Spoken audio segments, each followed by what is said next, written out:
And we have to somehow find these people that are going to be the exact opposite of everybody else that we've ever sold to or brought into our business. And so we're on this constant hunt for this unicorn of a person that we can never find, and it is exhausting and it's discouraging, and it starts to make us question ourselves. Well, what if I told you that you've got it completely wrong? Because the truth of the matter is this: you do not find the right people. They find you. That's how it works. Nobody ever told me that. Nobody ever told me the goal wasn't to find the right people. The goal was to build the kind of business that gets the attention of and attracts the people that you actually want. And you want to know the truth? Truth hurts. It'll set you free. The right people, by your definition, they see the way you're posting on social media, and they see the way you're trying to sell to them and recruit them in conversations, and they want nothing to do with you.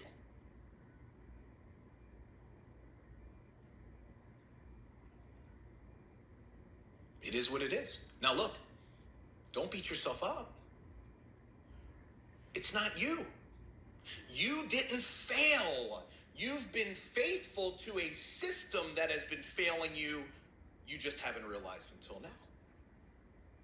So here's how it works. How do people find you? Your content. That's it. That's what marketing is for. The reason why you're supposed to speak to a specific person is because content's primary objective is to get the attention of the people that you actually want to do business with.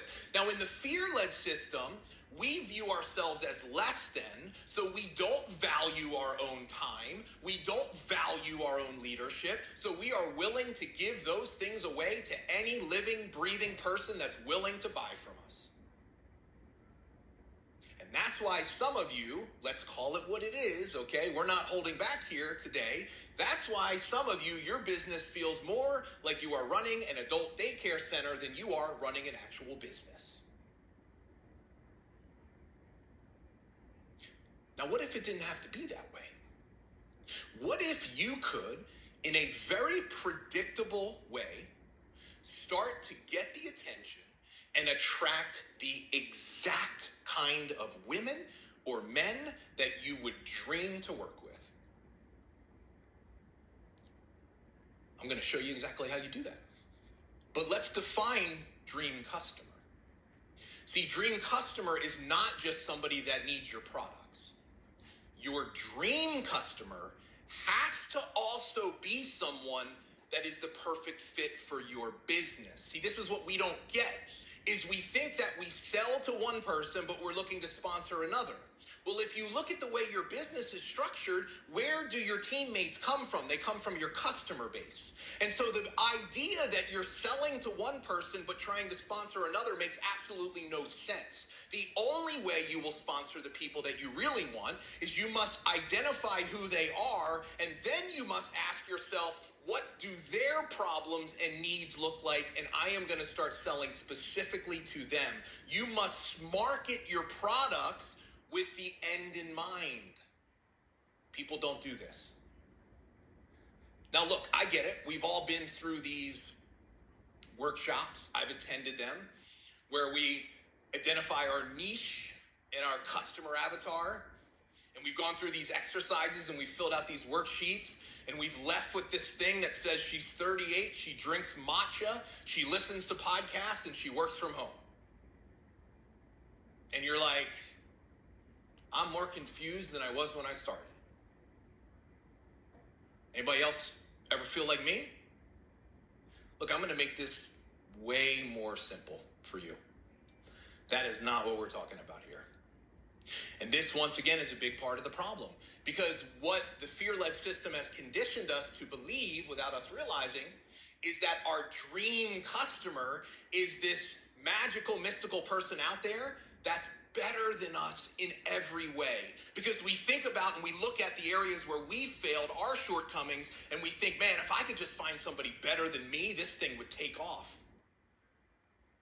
But then the mere thought of being able to find somebody that's not you, that's better than you, it's scary in and of itself. Much less we don't even know where to start. Look, your dream customer is not a persona. They are not a savior to your business either, because the God's honest truth is this: they are you. They're you. Let me share the life-changing realization for you right now.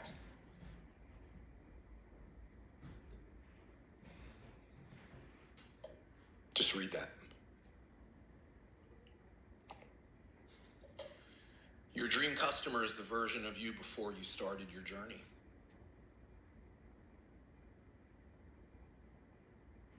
They're the ones still stuck in the story that you've already walked through. They're the ones that are still wrestling with the doubts and the fears and the questions that you used to carry so heavily. And they're the ones that are laying in bed at night, awake, hoping, and praying for something to give them hope that is exactly what you have already found. And what I'm trying to say to you is this: when you realize that, it is a life-altering moment. It is a life-transforming moment.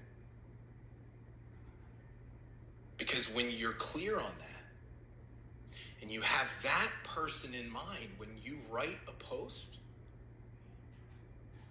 something shifts. Your content is no longer marketing, it's ministry. It doesn't try to convince anymore. It just connects because you connect to it. It doesn't push, it leads, because it comes from the confidence to know I can help the person that I used to be. Because you are speaking directly to someone that needs what you already have. And guess what it's not? It's not a rank. It's not followers. It's not a team. It is hope for a possibility for a better future.